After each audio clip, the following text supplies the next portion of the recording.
When you give too much in love, you start to fade without realizing it. At first it feels pure.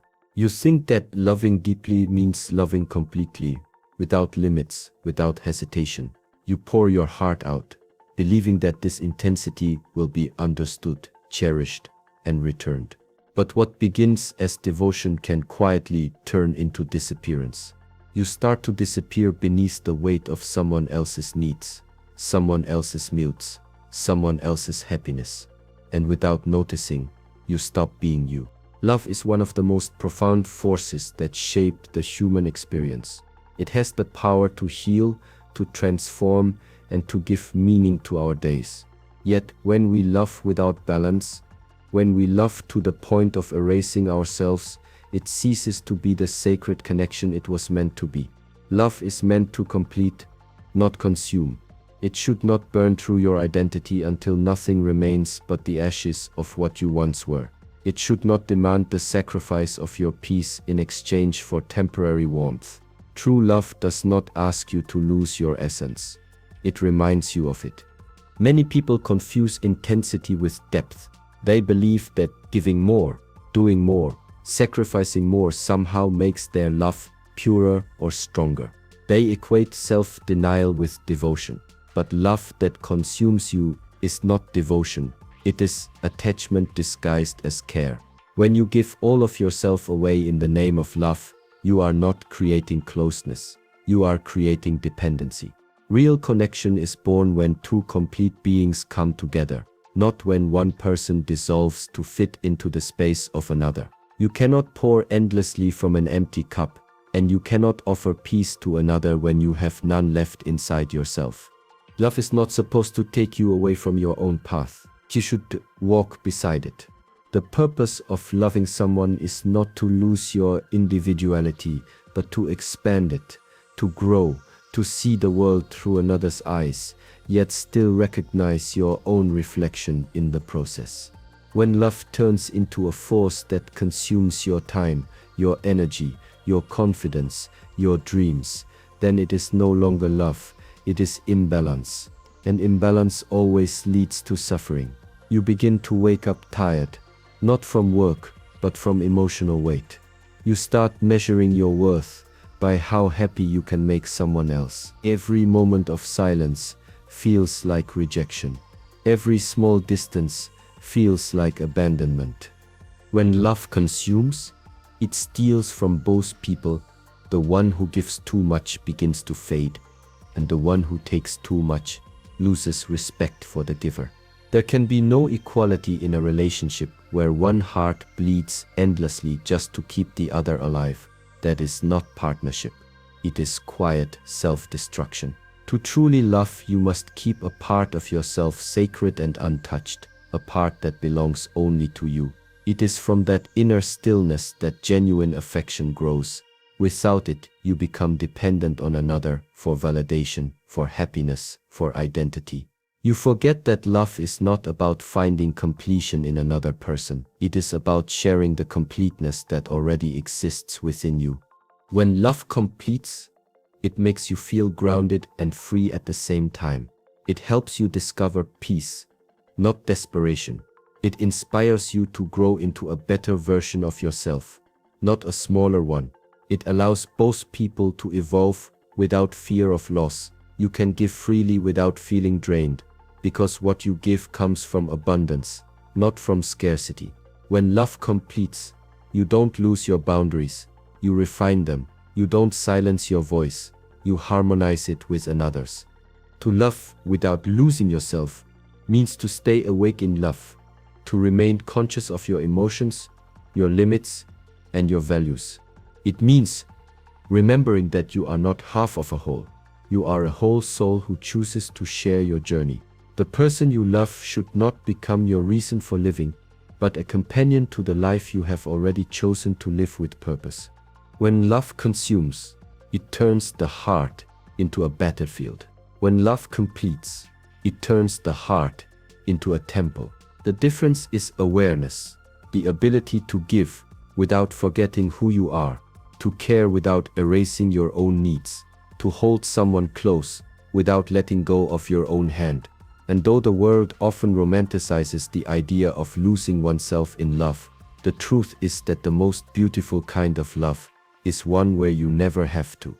Overgiving often hides behind the mask of kindness and loyalty, yet deep within it there is usually something else. A quiet fear that whispers, if I stop giving, I will stop being loved. This fear is subtle and deeply human. It begins as a small insecurity, an old wound perhaps, and over time it grows into a habit of trying to earn affection through effort. You give more attention, more time, more energy, hoping that your consistency will make you indispensable to someone. But love that must be constantly proven stops feeling like love and starts feeling like survival. When every act of care is secretly rooted in the fear of loss, it drains the soul instead of nourishing it. Overgiving doesn't come from abundance. It comes from scarcity. It is born in the spaces where we once felt unseen, unheard, or unimportant. It is an unconscious attempt to fill those gaps by becoming everything for someone else. You start to measure your worth by how much you can do, how much you can fix, how much you can give. You convince yourself that if you keep showing up, if you keep forgiving, if you keep proving your love, then maybe they won't leave, maybe they won't leave, maybe they'll finally see your value. But the truth is, love built on fear cannot stand. It demands constant reassurance, and no matter how much you give, it is never enough to silence the voice of doubt inside you. There is a difference between giving with love and giving from fear. When you give with love, it feels light and natural. It flows from a place of wholeness. When you give from fear, it feels heavy, almost desperate. You find yourself over-explaining, overcompensating, overextending, hoping that your efforts will protect you from rejection. But in doing so, you forget that love is not something to be earned. It is something to be shared. True love grows in freedom, not in pressure. When you keep giving beyond your limits, you are not loving more, you are losing more. You are teaching others that your needs are optional, that your boundaries can be ignored, that your love is something they can take for granted. Overgiving creates imbalance, and imbalance breeds resentment. At first, you don't notice it. You tell yourself that you're just being caring, understanding, patient. But slowly, the exhaustion begins to show. You start to feel unappreciated, unnoticed, invisible. You begin to question why your kindness is not returned with the same intensity. But the world rarely values what is given too freely. When love becomes an endless offering, without boundaries, it stops being respected. The more you give without balance, the less others feel the need to meet you halfway. It's important to understand that real strength in love comes not from how much you give, but from how wisely you give. Love requires discernment, knowing when to reach out and when to hold space, when to offer comfort, and when to let others face their own lessons. Overgiving robs both you and the other person of growth. It keeps them dependent and keeps you depleted. Balance, on the other hand, allows both to evolve. It teaches that love is not about rescuing but about respecting. It reminds us that compassion is most powerful when it includes ourselves. When you give too much, you disconnect from your own needs. You forget what peace feels like. You stop asking, what do I need to feel loved? And start asking, what can I do to keep them happy? You begin living in reaction rather than in truth. But the deepest relationships are not built on fear of loss. They are built on mutual trust and freedom. If you must constantly overextend yourself to keep someone close, then that closeness is not real. It is control disguised as affection. Overgiving is not love's strength, it is love's distortion. Love does not need to be proven through exhaustion.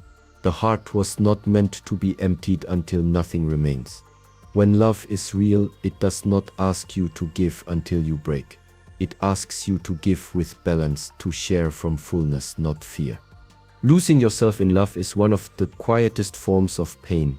It doesn't happen all at once. It begins slowly, gently, almost beautifully. You start by compromising on small things: where to go, what to do, how to spend your time. It feels natural at first, even sweet. You tell yourself that love means flexibility, that love means putting someone else first.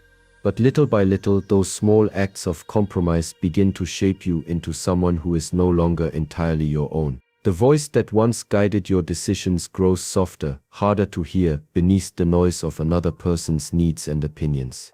You begin to trade your identity for the illusion of connection, believing that closeness requires surrendering your individuality. When you lose yourself in love, you stop being the person you were before the relationship, the one with dreams, boundaries, and a voice that carried conviction. You begin to mold yourself around what the other person wants, even if it means shrinking your world. You silence your emotions to keep the peace. You dim your light so theirs can shine brighter. You agree when your heart wants to resist. You start to believe that your happiness depends on theirs, that your worth is defined by their validation, and soon you no longer recognize your own reflection. You see someone who smiles out of habit but feels empty inside, someone who gives endlessly but no longer remembers why. The tragedy of losing yourself in love is that it often comes from a place of goodness.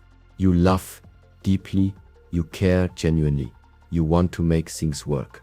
You believe that by giving more, understanding more, forgiving more, you're building something lasting. But love that requires you to abandon yourself is not love. It is attachment born of fear. Real love allows you to remain whole.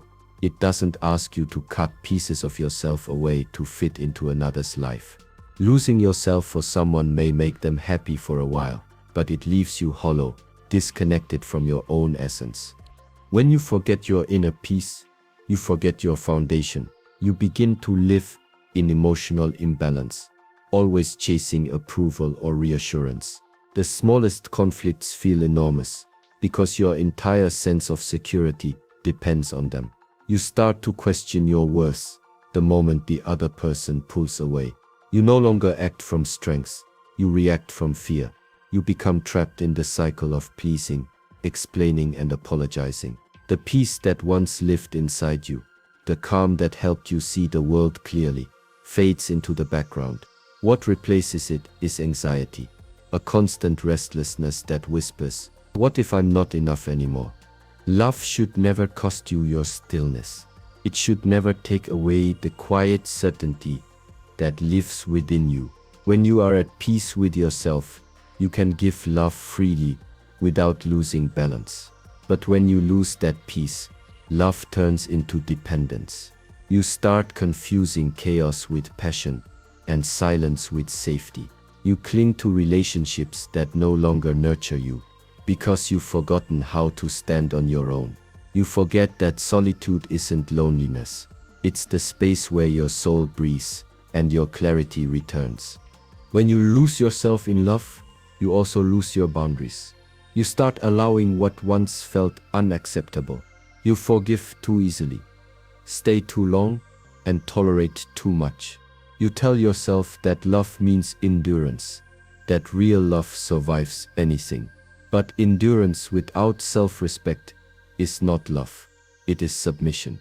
The truth is, no love is worth the loss of your inner world.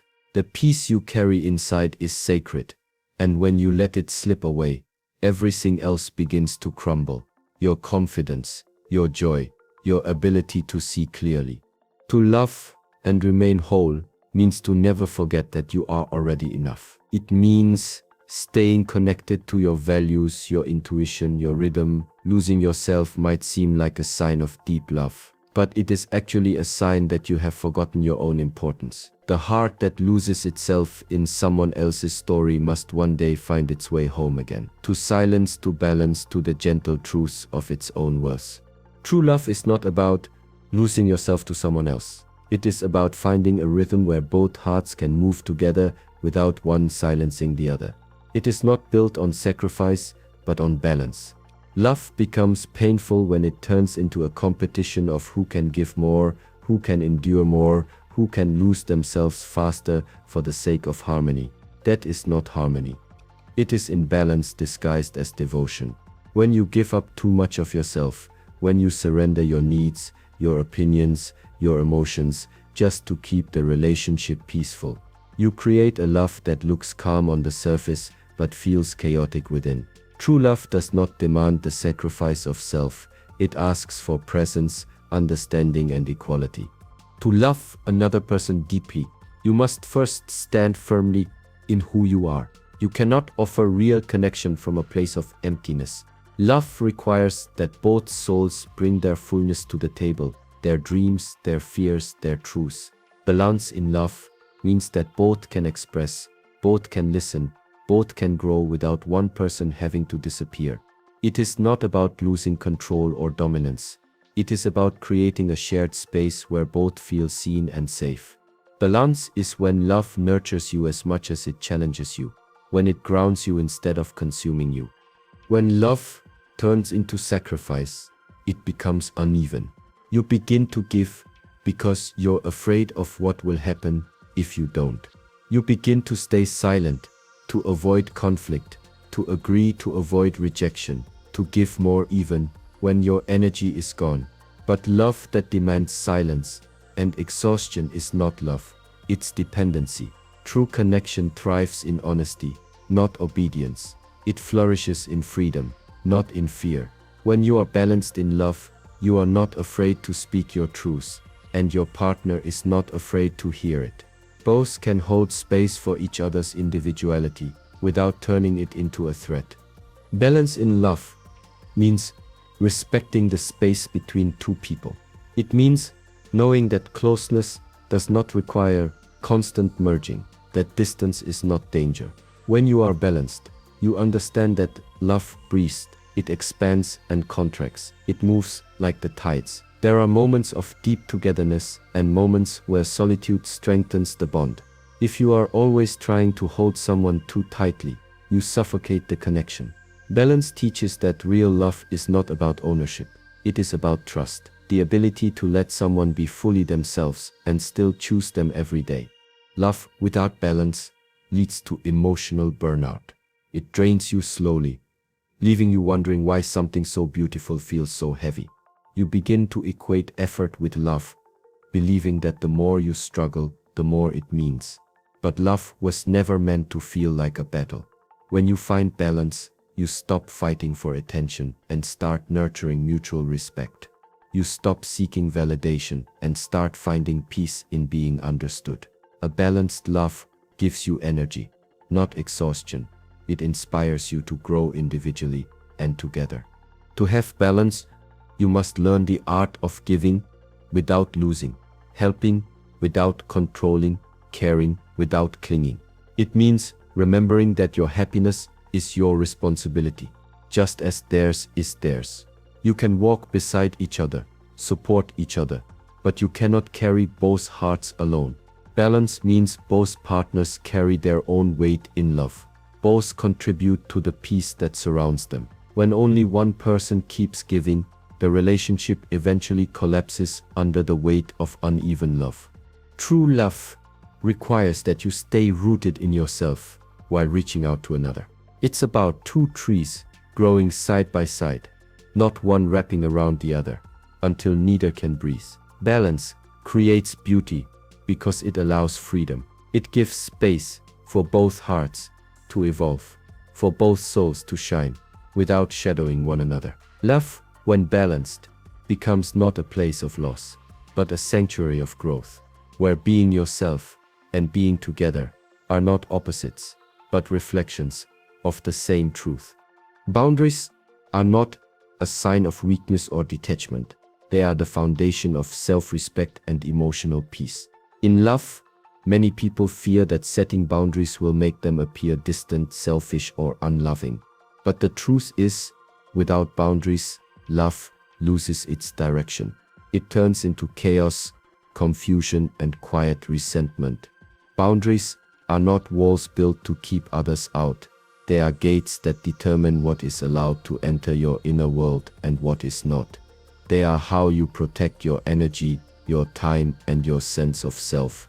Without them, you begin to live according to someone else's rhythm, always adjusting, always giving, until you no longer recognize what feels right for you. In love, boundaries define where you end and the other person begins.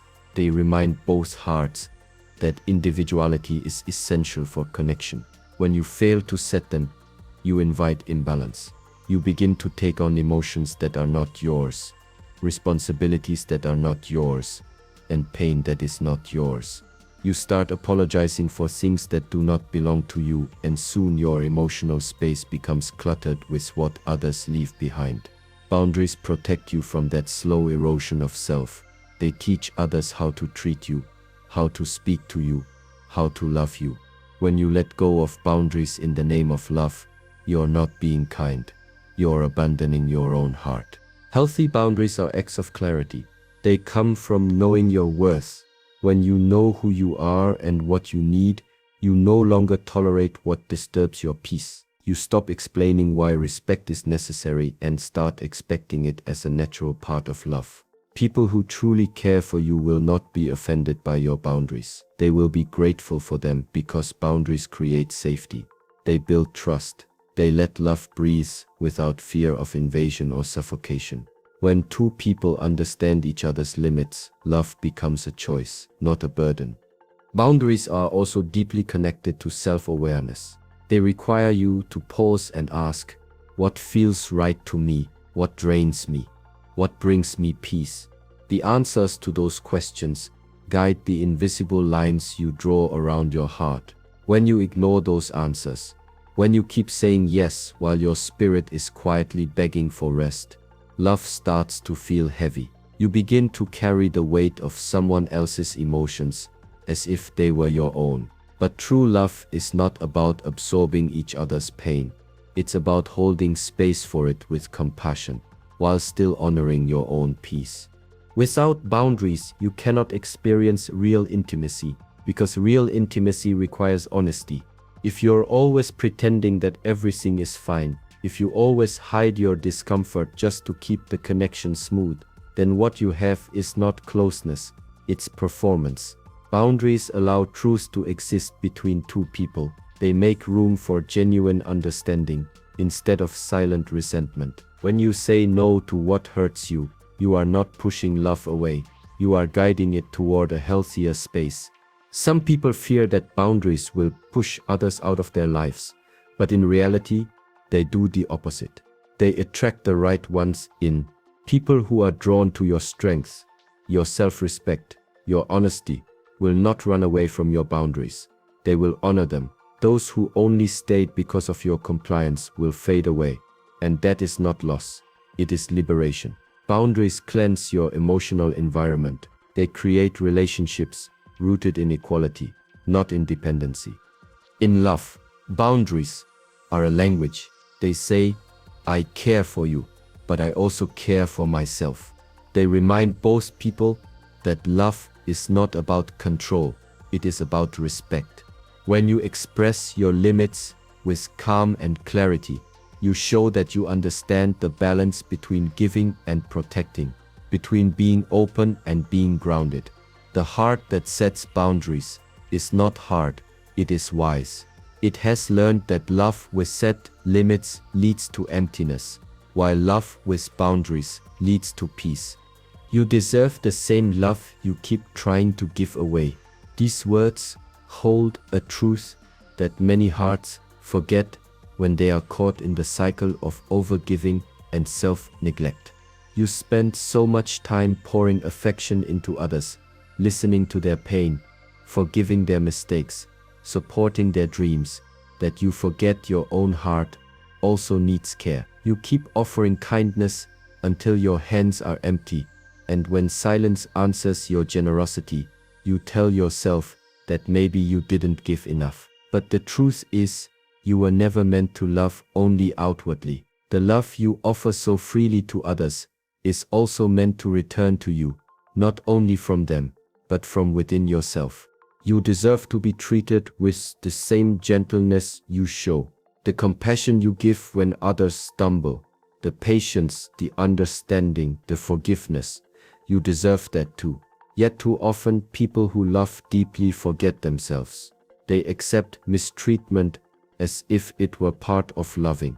They stay quiet when disrespected, thinking that silence will keep peace. They give endless chances, hoping their consistency will inspire change.